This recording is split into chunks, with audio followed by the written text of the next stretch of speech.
Koalisi yang besar hari ini kan mencoba untuk mengunci kemenangan di semua daerah gitu, Mas. Ya. Melihat putusan MK ini menjadi satu energi positif gitu ya. Positif, hawa-hawa bagus, kabar baik begitu bagi masyarakat. Yang pertama dulu saya bilang bagi masyarakat. Ya. Kalau orang faktor politik, elit politik nanti dulu, tapi pada masyarakat itu menjadi satu hal yang sangat melegakan begitu. Melegakan kenapa? Ya menggembirakan. Kenapa saya bilang demikian? Karena untuk alasan apapun demokrasi kita sedang agak dibajak secara konstitusional, harus disampaikan demikian.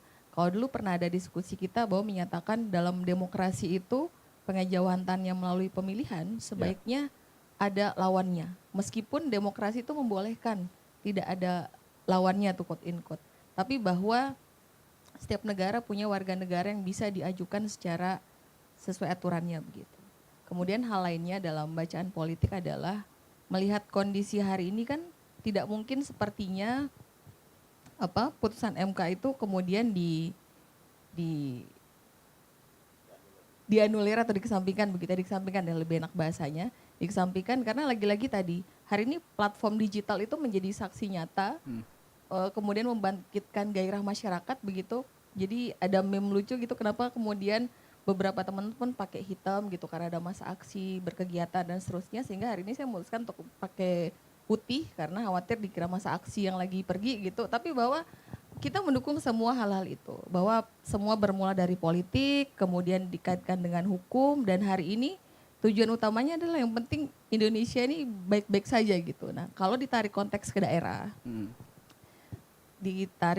daerah, bahwa pergeseran semua ini, saya termasuk orang yang agak sedikit berbeda dengan sahabat saya di sebelah. Saya pikir pengajuan yang diajukan oleh Partai Gelora dan Partai Buruh tentunya, saya pikir ini sudah dipersiapkan jauh-jauh hari. Sudah dipersiapkan jauh-jauh hari. Saya pikir demikian, gitu bacaan saya ya. Dipikirkan demikian, bahwa kalau kemudian Cak Nur dari PDIP kaget, ya saya izin aja kaget gitu. Tapi ini memang dipersiapkan. Karena dalam politik itu tidak ada sesuatu yang tiba-tiba diam saja.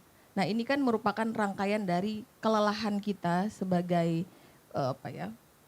kelelahan kita setelah kita pemilihan presiden, setelah pileg begitu Mas. Itu kan jaraknya nggak terlalu jauh sampai kita ngadain pilkada lagi. Nah di masa-masa itu tidak ada masa-masa yang betul-betul tenang.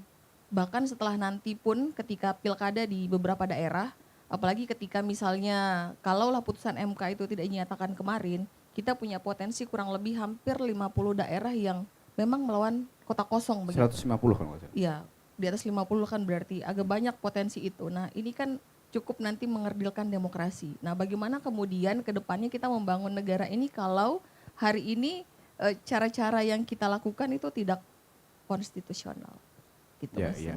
Nah kenapa kok sekarang kira DPR itu melakukan revisi? Apa ada melihat unsur untuk meluruskan kota kosong atau bagaimana? Iya, saya melihat bahwa kemenangan di Karena awal. mayoritas kan partai-partai sudah ke koalisi Karena juga. Koalisi yang besar hari ini kan mencoba untuk mengunci kemenangan di semua daerah gitu Mas. Ya. Jadi semua cara, segala sumber daya itu digunakan untuk cukup mengerdilkan demokrasi hari ini. Itu bagian cara saja. Kalau kemudian misalnya ternyata baliknya belum quorum atau tidak quorum, itu balik lagi memang karena kondisi pileg dan pilpres hari itu gitu. Ya, tapi yakin nanti akan digolkan atau mana? Sebagai dalam prinsip saya gitu dalam bacaan saya melihat bahwa hari ini ya MK mengembalikan ruh-ruh asalnya lagi. Bagaimana kita bertata negara yang baik. Kalau dulu masih agak enak tuh ada di tengah-tengah saya menyampaikannya, tapi kalau hari ini kita memang harus cukup kencang mengawal betul-betul demokrasi itu agar ada di ruhnya kembali gitu. On the track